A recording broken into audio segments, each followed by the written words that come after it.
பிரசிதா குமரன். ஆக்சுவலாக 2 நாள் முன்னாடி வந்து நான் இந்த ஜட்ஜ்மெண்ட் பார்த்துட்டு ரொம்ப அப்செட் ஆகிட்டேன், அழுதுட்டேன். நிறைய பேர் ரொம்ப ரொம்ப கஷ்டப்பட்டு எனக்கு வந்து கால் பண்ணி அவங்களும் வருத்தப்பட்ட அழுது. ஒரு சிலர்லாம் வந்து நான் போட்டிருந்த அந்த யூடியூப்பை வந்து அவங்க ஸ்டேட்டஸாக வச்சுருந்தாங்க. ரொம்ப கஷ்டப்பட்டாங்க. இந்த 2 நாள் ஆச்சு எனக்கு இதுலேருந்து வெளியே வரத்துக்கே. அதனால் அவங்க எல்லாருக்கும் நான் ஒரு தேங்க் கூட சொல்லலை, என்னால் சொல்ல முடியல. சரின்னு விட்டுட்டேன். ரொம்ப ரொம்ப நன்றி, எல்லாருக்குமே நன்றி. கமெண்ட் பண்ணவங்களா இருக்கட்டும், இதை ஃபார்வர்ட் பண்ணவங்களா இருக்கட்டும், எனக்கு கால் பண்ணி பேசினவங்களா இருக்கட்டும், பர்சனலாக மெசேஜ் போட்டவங்க எல்லாருக்குமே ரொம்ப ரொம்ப ரொம்ப நன்றி. எனக்கு வந்து இந்த உலகத்தில் வந்து அன்புக்கு மீறி வேறு ஒன்றுமே இல்லை அப்படிங்கிறத நீங்கள் நிறைய பேர் எனக்கு கால் பண்ணி ப்ரூவ் பண்ணிட்டீங்க. Thank you so much. இப்போது என்னோடய ஹஸ்பண்ட் வந்து 2001 அக்டோபர் 12 வந்து இறந்துட்டார். அந்த வீடியோலாம் நீங்கள் பார்த்துருப்பீங்க. வீட்டில் போயிட்டு வரமா அப்படின்னு சொல்லிட்டு கிளம்புறாரு. நான் வரத்துக்குள்ளே அவர் கிளம்பிடுறாரு. அக்டோபர் 1 ஒரு 8:45 to 9 o'clock அவர் இறந்துட்டுறாரு. இறந்து போல் அந்த ஆக்சிடெண்ட் நடக்குது. இந்த இந்த இது வந்து பண்ணுறாங்க, கொலை பண்ணுறாங்க, பாம்பு பிளாஸ்ட் பண்ணி என் ஹஸ்பண்டை கொலை பண்ணுறாங்க. ஸோ இப்போ வந்து அன்னைக்கு கொலை பண்ணும்போது, என் ஹஸ்பண்டை கொலை பண்ணும்போது யாரால் பண்ணுறாங்க அப்படின்னு பார்த்தீங்கன்னா, குன்றத்தூரை சேர்ந்த வைரம் அப்படிங்கிறவனும் அப்லராஜா, இவங்க 2 பேருமே தான் வந்து இந்த அசைன்மெண்ட் வந்து அங்கே பண்ணுறாங்க. என் ஹஸ்பண்டை கொலை பண்ணுறாங்க. ஆளுங்களெல்லாம் கூப்பிட்டுட்டு வந்து பாம்பு ரெடி பண்ணி, இதில் ஸ்பாட்டில் வந்து என் ஹஸ்பண்ட் மேலே பாம்பு தூக்கி போடுறாங்க. அந்த 2012 அப்போது காலையில் அந்த 8:45 9 மணிக்குள்ளே அந்த பாம்பு தூக்கி போட்டு ஐயப்பன் அப்படிங்கிறவன் அங்கேயே வந்து கன் ஃபயர் ஆகி இறந்து போயிடுறான். இந்த ஐயப்பன் யாருன்னா, இந்த செத்து போன ஐயப்பன் ஸ்பாட்டில் என் ஹஸ்பண்ட் கேஸில் போலீஸால் ரெக்கவர் பண்ணப்பட்ட அந்த பாடியை குரோம்பேட்டில் இருக்க தீபம் ஹாஸ்பிட்டலில் அவங்க ஆளுங்களே இவனை வந்த வண்டியில் தூக்கி போட்டு எடுத்துகிட்டு போய் அந்த ஹாஸ்பிட்டலில் போட்டுட்டு போயிடுறாங்க. அங்கேருந்து நம்ம ஸ்ரீபெரும்புத்தூர் போலீஸ் அந்த அண்ணாங்கெல்லாம் ரொம்ப உண்மையாக நேர்மையாக என் ஹஸ்பண்ட் கேஸில் அவ்வளோ அழகாக நடந்துக்கிட்டாங்க. அந்த டைமில் இருந்த ஓசி டீமாக இருக்கட்டும், போலீஸ் நம்ம ஸ்ரீபெரும்புத்தூர் போலீஸாக இருக்கட்டும், எல்லாருமே அவ்வளோ அழகாக நடந்துக்கிட்டாங்க அந்த கேஸில். ஸோ அவனை தூக்கிட்டு போய் அங்கே போடுறாங்க. இந்த ஐயப்பன் என் ஹஸ்பண்ட் கேஸில் அங்கேயே ஸ்பாட்டில் செத்து போன இந்த ஐயப்பன் யாரோட கேஸில் இருக்கான் அப்படிங்கிறது தான் இங்கே விஷயம்.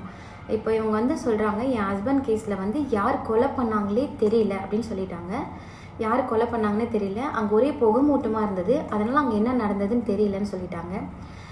அதே மாதிரி தாம்பரம் பக்கத்தில் இருக்க இரும்பலியூர் அப்படிங்கிற ஒரு ஊரில் காக்குவீரன் அப்படிங்கிறவனை போலீஸ் பிடிக்கும்போது அவன் என்ன சொல்கிறான்னா, குன்றத்தூரில் இருக்க வைரம் வந்து என்னை வந்து பிபிஜி குமரன்றவரை கொலை பண்ண சொல்லியிருக்காங்க, எனக்கு இவ்வளோ பணம் கொடுத்துருக்காங்க அப்படின்னு சொல்லி அவன் சொல்கிறான்.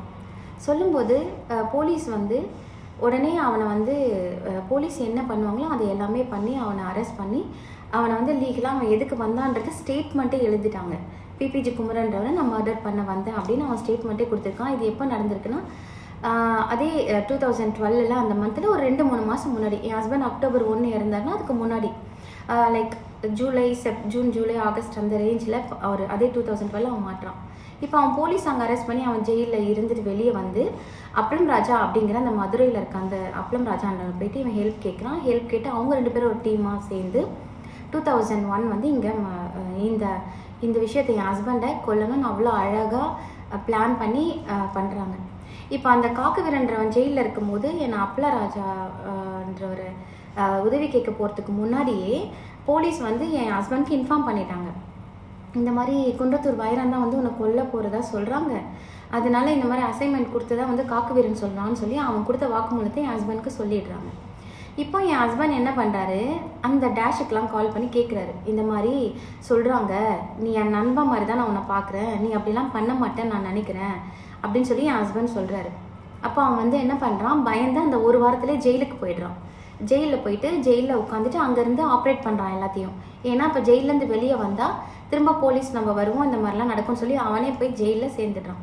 இப்போ ஜெயிலில் இருந்துட்டு ஆப்ரேட் பண்ணுறான். அங்கேருந்து இவங்க எல்லாருக்குமே பண்ணுறான். லீகலாக ரெக்கார்டுக்கெல்லாம் வந்து அவன் வந்து என் ஹஸ்பண்டை வந்து பண்ண சொன்னதாக வந்து அந்த காக்குவீரன்றவரே வாக்குமூலம் கொடுக்குறான். இதெல்லாம் ஒரு பக்கம் இருந்து நடந்துகிட்டே இருக்கும்போது ஸ்பாட்டில் இந்த ஆக்சிடெண்ட் பண்ணி பாம்பு பிளாஸ்ட் பண்ணி அவரை கிளாஸ் எல்லாம் உடச்சி அதுக்குள்ளே அவர் உட்காந்துருக்க ஷீட்டில் பாம்பு போட்டு இதெல்லாம் பண்ணிகிட்டே இருக்காங்க. என் ஹஸ்பண்ட் வந்து அவர் எல்லாம் பண்ணிகிட்டே இருக்கும்போது ஸ்பாட்டில் டோர் திறந்து என் ஹஸ்பண்டோட ஃப்ரெண்டு சங்கர், அவர் உங்கள் எல்லாருக்கும் தெரிஞ்சிருக்கும், அவர் வந்து வண்டி அவர் தான் ஓட்டிகிட்டு போகிறாரு. அவர் டோரை திறந்து பிரவீன்குமார் அப்படிங்கிற பையனை சட்டையை பிடிச்சி அவனை லாக் பண்ணி போலீஸ்கிட்ட கொடுக்குறாங்க.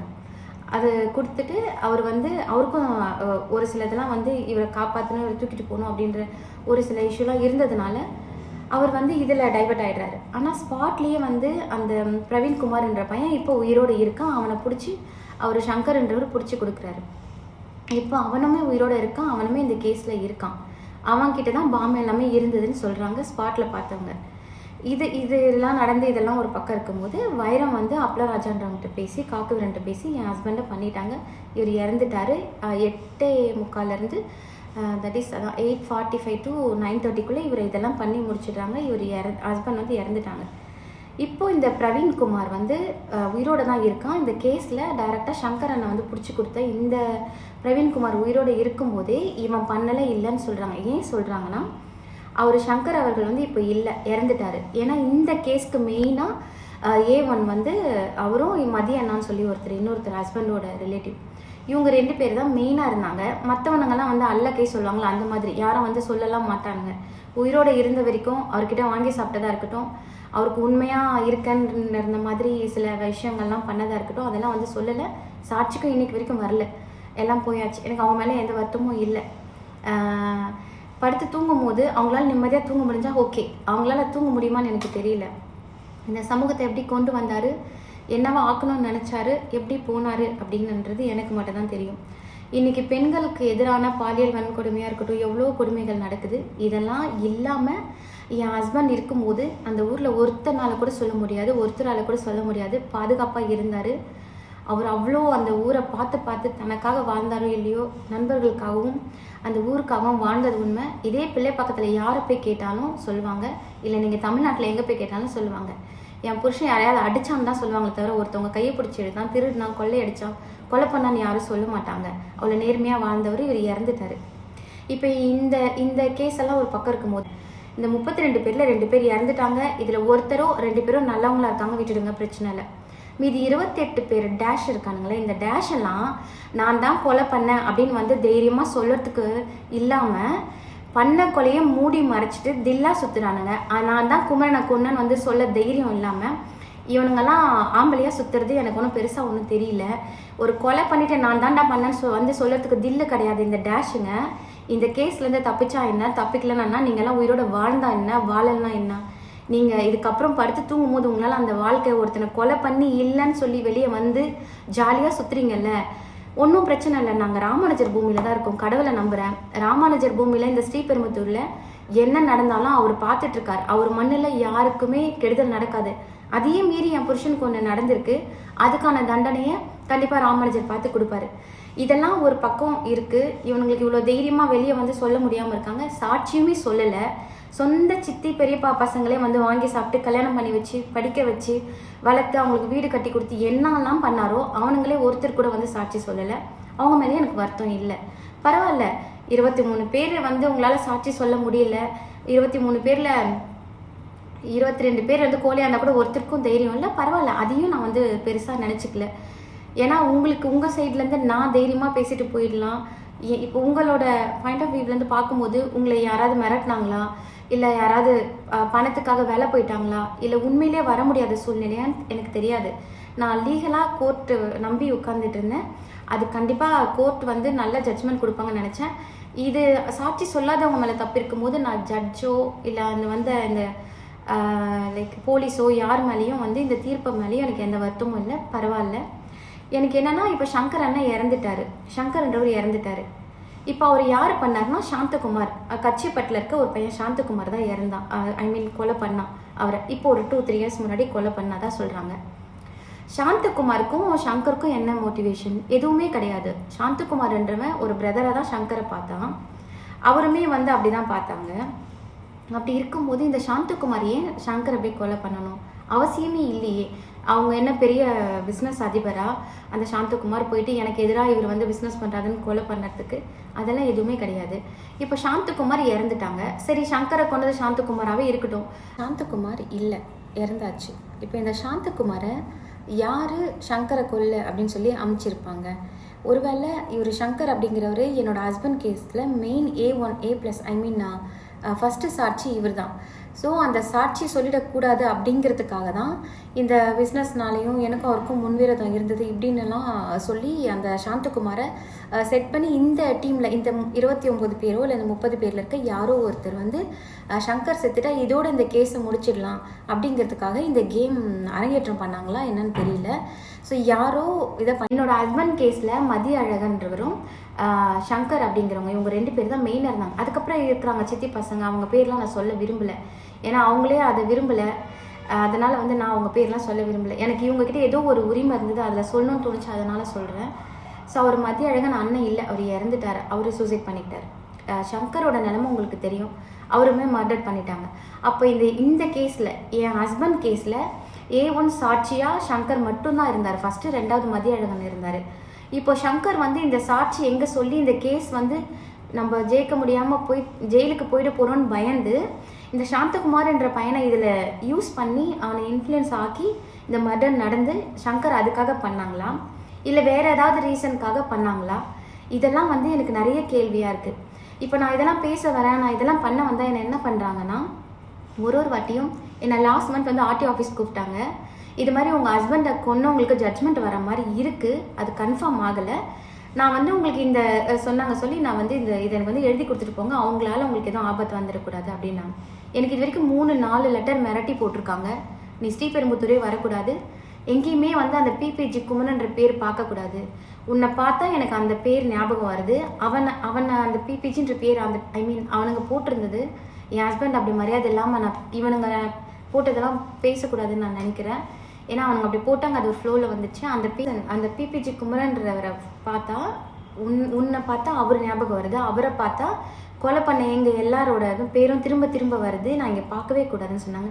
இதையும் மீறி ஒரு பொம்பளையாக நான் இங்கே வந்துட்டு போயிட்டு தான் இருக்கேன், என்னால் முடிஞ்சது எல்லாமே பண்ணி தான் இருக்கேன். என்னை எப்படியெல்லாம் லாக் பண்ணி எப்படியெல்லாம் என்னென்ன பண்ணலான்னு சொல்லி என்ன பண்ணுறாங்க, இங்கே கொலை பண்ணுறாங்க, கொள்ளையடிக்கிறாங்க, என்னென்னமோ இந்த ஸ்ரீபெரும்புத்தூரில் நடக்குது.